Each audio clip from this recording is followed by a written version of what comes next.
Hey, CrossFitters, welcome back. It's Coach Bob here, CrossFit Glen Burnie, and I've got some great information for you on protein.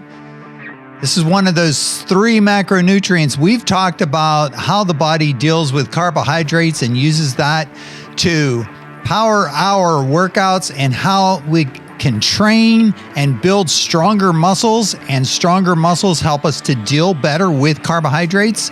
We've talked about fat and the importance of having a healthy source of fat in our diets, and how that can be a great strategy whenever we are trying to encourage the body to lose fat. And in and around our workout, if we want to have those fat burning workouts, we know that we need to really cut back on those carbohydrates both before, during, and after our workouts, not to mention a good, healthy, balanced diet throughout. So today we're going to talk about the 3rd macronutrient, the protein. And I've got a lot of great information for you at a lot of different levels. So stay tuned. Let's go jump in together and see what we can learn about protein and exercise. So the first thing we're going to take a look at is going to be our detailed, we're going to dive all the way in first and kind of see what research is telling us. Then we're going to zoom out and we're going to have some helpful guides for you. So stay tuned for that. This chapter of the book that I was reading on the metabolic processes related to exercise talks about the regulation of protein metabolism. So there's a couple of things in here that we can get out of this book, and I want to start here today. So first thing in the abstract, the researchers basically say it has become patently clear that exercise stimulates muscle protein turnover. So that's basically muscle protein synthesis and breakdown. And they add, moreover, intake of specific nutrients, that is dietary proteins. That's protein, guys. That's what we're talking about. Just, eating our regular diet, everyday food of protein potentiates or amplifies our muscle protein synthesis, building up muscle, while attenuating the muscle protein breakdown. So basically the big takeaway here is that, when we do our exercise, we're going to have that turnover of protein in our muscles. We want to make sure our diet is supplying the amino acids, the protein that our body needs to amplify the muscle protein synthesis, building a muscle, while attenuating and holding back the breakdown of muscle. It's as simple as that. It doesn't get any more complicated. That's right there in the abstract. So let's see what else. I highlighted a few more things in here. The mechanical loading of muscles associated with exercise stimulates the muscle for protein turnover, manifesting as increases in both the synthesis and breakdown of muscle proteins. We talked about that. And when dietary proteins are consumed in proximity to exercise, so in and around your exercise, meaning, not last week, we're talking about everyday nutrition, which supplies the amino acid substrate for the muscle protein synthesis.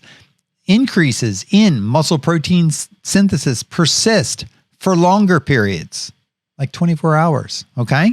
So this is a good thing, because we know that building muscle is helpful for good health. We learned that, we've been talking about this for a long time. We know that. Okay, let's see what else we got in here. Physiological adaptations, exercise training depend on the mode of exercise. So basically, a lot of the research, they look at, resistance training or endurance training. And that's usually how they look at it. And they say that, the kind of protein physiological adaptations that we can expect is going to differ based on the different types or modes of working out. And we know with CrossFit, we get both, right? We get the endurance training and the resistance training, usually in doses together, right? So this is a good thing. All right, let's see. a few other things. Oh, there's a nice diagram here. So basically what this diagram is showing is that, we've got these figures here, exercising, and then, at the cellular level, we have a couple of processes going on and some signaling, both on the side of just, using the muscles with the mechanical transduction, stimulating the muscle, as well as hormones and growth factors. But I wanted to include this in here because you see this amino acids as these little black dots coming in. So we need to have those essential building blocks so that we can support the protein synthesis while attenuating the protein breakdown. Okay. So I just wanted to include that for you. And then some of the conclusions that they had in here. Let's go back to conclusions from what's been discussed in this chapter. Findings from a multitude of studies indicate that exercise specificity in regulating protein metabolism in keeping with the expected modes of exercise like resistance training or endurance training do have different effects on, or different, what do we want to call it? Adaptations. With the resistance training, they're getting the protein synthesis. So there's, I think that's the conventional wisdom too, that, weight training tends to, get us more bang for our buck as far as the protein synthesis. And that the endurance training tends to prevail as the mitochondria biogenesis and building up of our mitochondria, making good, strong mitochondria. We get both with CrossFit, so it doesn't really matter which one it's really coming from because we got both the resistance training and the endurance training. I'm going to switch over to a few other resources that we have here today. And this is a guide that I found online from compoundchem.com, and it's a guide to the 20 common amino acids. So amino acids are the building block of proteins in living organisms, and there are over 500 of these things found in nature. However, the human genetic code only directly encodes 20 essential, 20 period, and essential amino acids must be obtained from the diet. Okay, so you may have heard of that. You may have heard of essential amino acids, and that basically means that we can't manufacture them ourselves. They have to come from the diet. They can't come from anywhere else. We can't make them. So you see a lot of variation across the board on these 20 common amino acids, and I like the chart because it's nice and colorful too. So I could stare at this all day and wonder about how all that works. I have a few more resources for you, so let's go there.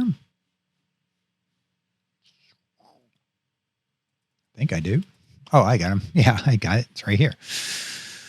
Let's switch back to here, and I have that resource for you here. Food Options Guide. I told you I had some good information for you guys. So this is a food option guide, and it lists different foods and kind of categorizes it into protein sources, carbohydrate sources, and healthy fat sources. And then it color codes it for us as far as favorable, things that we should maybe think about moderating, and things that maybe we're trying to avoid in our diet, right? So under protein sources, I just want to give us a lot of examples for lean protein sources where we're going to get all of those amino acids, all of that good, if we want to be building muscle and if we want to support a good, healthy body, we've got to be getting our protein sources. Now, I should say a lot of those come from animal sources, but not all of them do, like rice protein, hemp protein, pea protein, and so on. Now, a lot of times you'll find in a lot of diets, complementary foods like beans and rice, and where you get a more complete protein profile by combining those two things together. So a lot of the meals that we have, that we eat traditionally tend to provide a complete set of protein. So maybe you don't get all of it from one food, but other foods can help us to get that more complete protein. So eat a variety and make sure that we're getting at least, filling at least a quarter of our plate up with our healthy proteins. The moderate ones here are the ones that have a little more fat content to them. Certainly can include those in your diets. I certainly have a lot of eggs that I eat and other things from this list as well. It's just the ones that are in the high fat that if you were to make your diet consist of only eating bacon and chicken wings, you're just going to find out that you're not reaching your goals because there's so much fat that you're getting that you're not really getting your protein that you think you're getting in your diet. And it can throw off your overall calorie content. So a balanced meal is best unless you are following a ketogenic diet and you're working with someone to actually help you to achieve your macro goals. Okay, so we have our carbohydrates, and those are also categorized in here. We have this information at the gym, and any one of our coaches can sit down with you and go over a lot of these different options that you have when you're looking at getting carbohydrates. And when we're looking at carbohydrates, we really want to eat the rainbow here, guys. These are the non-starchy carbs. They're the ones that are going to provide the highest density of micronutrients, the vitamins and minerals. And they tend to also be the ones that have more fiber in them. Healthy fats over here on the right. Let's pick some out. Almonds, avocado oil, Brazil nuts, a lot of nuts and seeds. And what you'll notice is in here is a lot of the fruity vegetables like olive oil and avocado oil. So just a lot of different options that way. And then we have some starchy carbohydrates down here. These are the ones like your squashes, pumpkins, apples, your fruits, and things like this. We like all of these things too. They're also high, especially the winter squashes are high in minerals. And all these fruits are going to give you a lot of good fiber as well as all of these guys here. Watch out for some of the more sweeter kinds of things that are going to typically end up getting mashed or something like that or processed. And then really watch out for the highly processed foods and the flours and things like that where you have the pulverized carbohydrates, which are going to tend to be more glycemic. Glycemic means that it creates a response of releasing blood sugar insulin to control blood sugar levels in the blood. Sugar. Is that a macronutrient? What's that doing here? It's got a big red star. So watch out for all of these guys, right? And combo foods, so whole eggs, protein and fat sources, whole eggs, nuts and nut butter, egg whites and avocado, egg whites and peanut butter, cheese, tuna, avocado, turkey, guacamole. This is really, good places to start looking at adding some things if you're trying to increase your protein and your fat content. Things that are carbs and protein are listed here, and then a nice balance across trying to get all three of them in a little healthy snack with a rice cake, some deli meat and avocado. Deli meat, some hummus roll-up. You can make that, an RX bar, Greek yogurt, add some nuts to that to add in the healthy fats, sweet potato toast. We have a recipe on our website for that with some nut butter. Oh my goodness gracious. There's just so many good things out there, guys. Thank you so much for tuning in with us today and seeing what we can do together to learn about protein and how important it is to building stronger muscles and to support our healthy, active lifestyle. Thank you so much for taking care, joining me tonight. What was I saying? Taking care. Joining me tonight on this video. Take care and have a good night. Peace.